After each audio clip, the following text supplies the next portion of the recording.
Pero, ¿qué pasaría si te dijera que la verdadera historia de la brujería, al menos en el Perú, fue muchísimo más oscura, compleja y sobre todo real? Estas mujeres, desde la pobreza, descubrieron que el miedo de los ricos era un negocio bastante rentable y así pasaron de ser marginadas a convertirse en las dueñas de los secretos más oscuros de la aristocracia.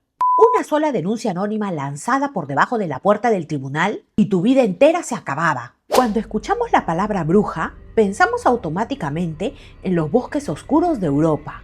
Pensamos en mujeres volando escobas bajo la luz de la luna, calderos hirviendo, pactos satánicos en la medianoche y hogueras ardiendo en la plaza de un pueblo medieval. Nos han enseñado que la brujería es sinónimo de monstruosidad y terror.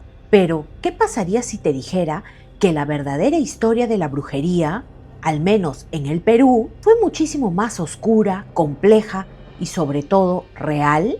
Bienvenidos a Historias con Eli. Hoy vamos a desenterrar uno de los expedientes más prohibidos de nuestra historia para hablar sobre las verdaderas brujas de Lima. Y te advierto, lo que vas a escuchar hoy no tiene nada que ver con cuentos de hadas.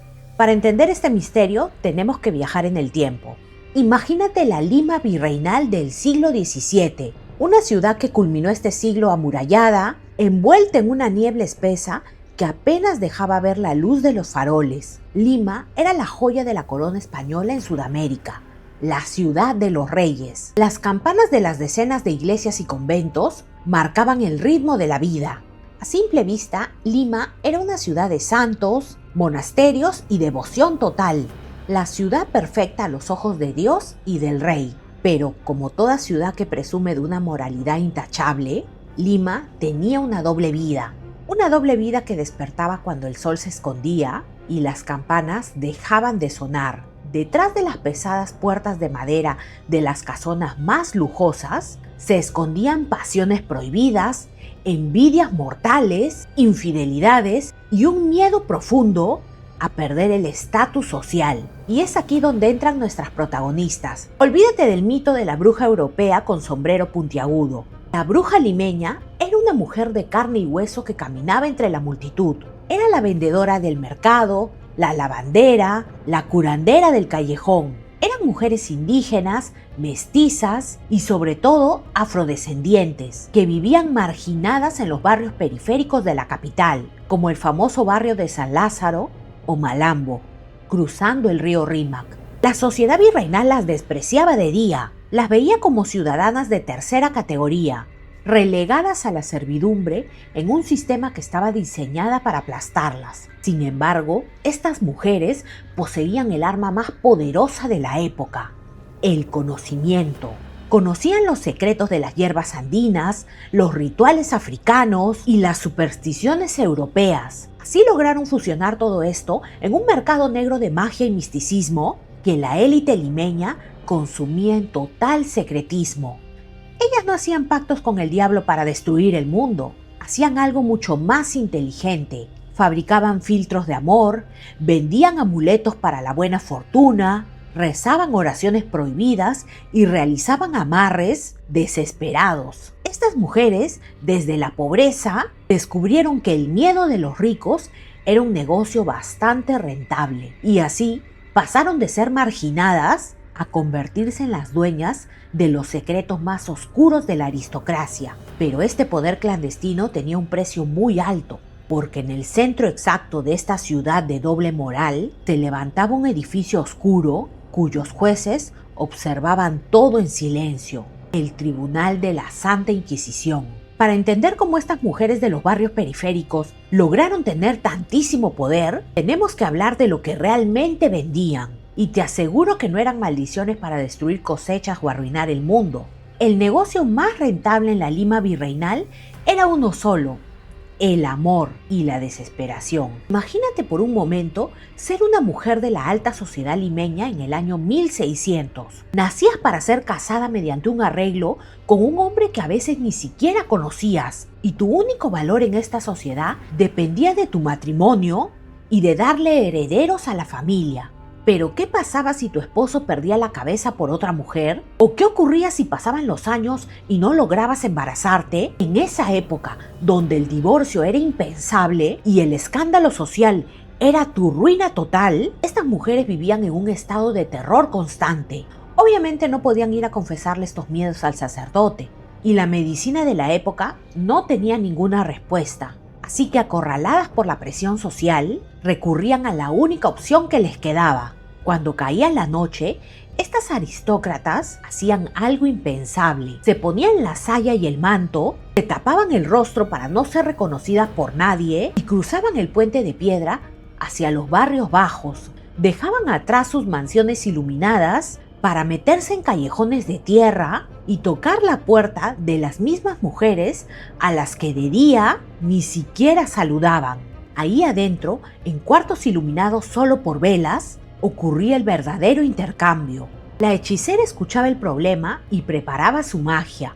Hablamos de rituales que tal vez hoy somos más incrédulos, pero en esa época estos se tomaban con una seriedad total. Preparaban los famosos polvos del querer para asegurar la fidelidad de sus maridos, o fabricaban amuletos con hierbas traídas de los Andes para la fertilidad.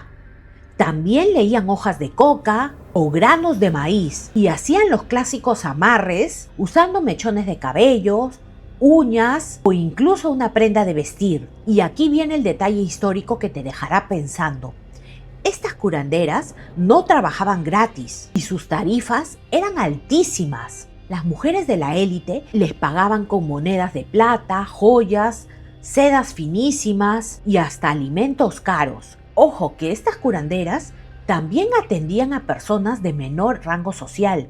De hecho, eran sus clientas favoritas, pero obviamente no les traían tanto beneficio económico como las clientas de la alta sociedad. Además, estas mujeres iban a consulta con una relativa libertad, pero las de la alta aristocracia limeña iban a escondidas. Retomando, fue de esta manera que una mujer afrodescendiente o mestiza, que ante la ley no tenía ningún derecho ni propiedad, lograba amasar pequeñas fortunas y tenía a la aristocracia literal comiendo de su mano. Ellas conocían todos los secretos, las infidelidades y las miserias de las familias más poderosas del virreinato. Eran las dueñas de la información. El negocio era redondo. Las clientas conseguían pócimas para mantener su estatus y las curanderas conseguían el dinero para sobrevivir en una ciudad que las rechazaba. Pero ya sabemos cómo es Lima.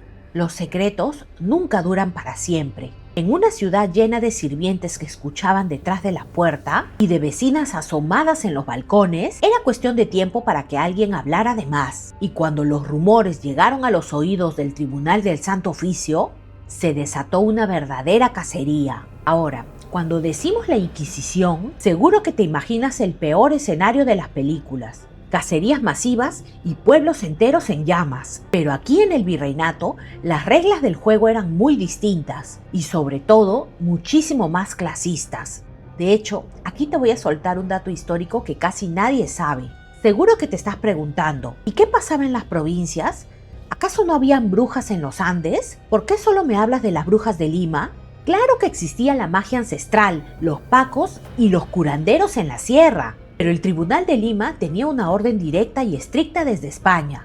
Estaba totalmente prohibido procesar a los indígenas. Para la ley de esa época, ellos eran considerados nuevos en la fe, como si fueran niños espirituales. Así que mientras en los Andes los curas perseguían a los indígenas bajo otro sistema llamado la extirpación de idolatrías, la Inquisición limeña tenía los ojos clavados exclusivamente en otro grupo: las criollas, las mestizas y las afrodescendientes de la ciudad. Fueron ellas las que sintieron la verdadera cacería del Santo Oficio, y la persecución se volvió tan asfixiante y tan insoportable que muchas de estas mujeres tuvieron que abandonar todo y escapar de la capital en la madrugada, buscando refugio en el aislamiento del sur.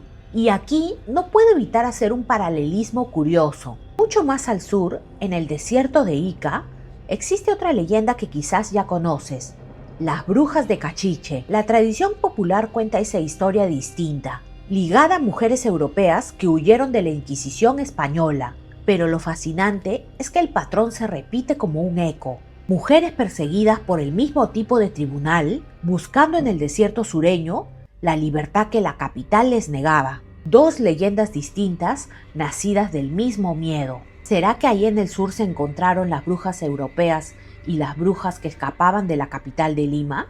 Pero volvamos a los oscuros callejones de la capital. Si te quedabas en Lima, el peligro era constante. Y aquí viene lo más trágico de esta historia. ¿Sabes cómo atrapaban a estas mujeres? Casi nunca era por una gran investigación de los jueces. Ellas caían por la peor de las traiciones. Lima era una ciudad devorada por el chisme, la envidia y la paranoia. Bastaba con que una vecina rencorosa escuchara un rezo extraño a través de la pared. O peor aún, que a una de las clientas de la alta sociedad no le funcionara el amarre por el que había pagado. Esa aristócrata ofendida y aterrada de que su secreto saliera a la luz y arruinara su reputación, por supuesto, se adelantaba y mandaba a su servidumbre a delatar a la curandera. Un solo susurro, una sola denuncia anónima lanzada por debajo de la puerta del tribunal y tu vida entera se acababa. De pronto, a la medianoche, escuchabas el golpe seco en tu puerta. Los guardias te sacaban de tu casa en completo silencio para no despertar al vecindario y te llevaban directamente a las celdas secretas que estaban a unos pasos de la Plaza Bolívar. Una vez que esa pesada puerta de madera se cerraba detrás de ti, pasabas a ser un número más en los expedientes prohibidos. Si hoy nos sumergimos en los sótanos de la historia y abrimos los expedientes secretos del tribunal, nos daremos cuenta que esto no es un mito urbano. Investigadoras como María Emma Manarelli han estudiado a fondo estos casos, documentando decenas de procesos contra mujeres de Lima acusadas de hechicería a lo largo del siglo XVII. Mujeres reales, con nombres que hoy siguen ahí, escritos con tinta que hoy se ha vuelto marrón por el pasar de los siglos, en expedientes guardados en archivos de España y del Perú. Ellas no fueron acusadas de volar o de convertirse en animales. Fueron llevadas ante los inquisidores, acusadas de ser sortílegas y de fabricar filtros para dominar la voluntad de los hombres. Imagínate la escena del interrogatorio. Te llevan a una sala fría, con techos altísimos, donde los jueces te miraban desde un estrado. No había abogados defensores. La presión psicológica era total. Los inquisidores te leían una lista interminable de acusaciones dadas por testigos que no podías ni ver ni enfrentar. Te preguntaban qué ingredientes usabas, qué oraciones rezabas al revés y sobre todo, quiénes eran tus clientes. Pero aquí ocurre algo fascinante que demuestra cómo funciona realmente Lima. Los inquisidores sabían perfectamente que si obligaban a estas mujeres a dar nombres de su clientela, la mitad de las esposas de los oidores, los militares y aristócratas terminarían en el calabozo. El escándalo social habría destruido la ciudad, así que el sistema hizo lo que siempre hace: cortó el hilo por el lado más débil. Las clientas ricas quedaron protegidas en el anonimato en sus mansiones, mientras las curanderas asumían toda la culpa. ¿Y cuál era el castigo? Como te conté, a diferencia de Europa, aquí las hechiceras casi nunca se les enviaba a la hoguera, pero el castigo que recibían era para la época una verdadera muerte en vida, la humillación pública. Llegaba el día del famoso auto de fe, que no era otra cosa que un espectáculo masivo en la Plaza Mayor de Lima. A estas mujeres las sacaban de su celda, las vestían con una túnica de tela áspera llamada San Benito y les ponían un sombrero cónico en la cabeza, para que todos supieran su delito. Luego las subían al lomo de una mula y las paseaban por las calles principales mientras un pregonero gritaba sus faltas y la multitud las insultaba. Y esta es la imagen más cruda y real de la hipocresía virreinal. Mientras la curandera pasaba humillada por la plaza, muchas de las mujeres de la alta sociedad, que la miraban desde los elegantes balcones de madera, fingiendo horror y persinándose, llevaban escondido entre su ropa el amuleto que esa misma curandera les había vendido semanas atrás. Después de la humillación, el castigo continuaba. Muchas eran condenadas al destierro total, obligadas a irse lejos de la ciudad, sentenciadas a pagar una multa o a años de trabajo no remunerado lavando sábanas y limpiando pisos en el Hospital de la Caridad o en el San Bartolomé, desapareciendo para siempre de la historia. Estas mujeres, que fueron castigadas de diferentes formas, fueron literalmente borradas de nuestra historia oficial. Si caminas hoy por las calles del centro, no vas a encontrar estatuas ni placas conmemorativas doradas para ninguna de estas mujeres que pasaron por las celdas del tribunal. Pero la pregunta que realmente debemos hacernos es: ¿eran verdaderamente las villanas del cuento? ¿O simplemente eran mujeres utilizando su astucia para sobrevivir en un sistema que estaba diseñado exclusivamente para aplastarlas? Creo que tú y yo ya sabemos la respuesta.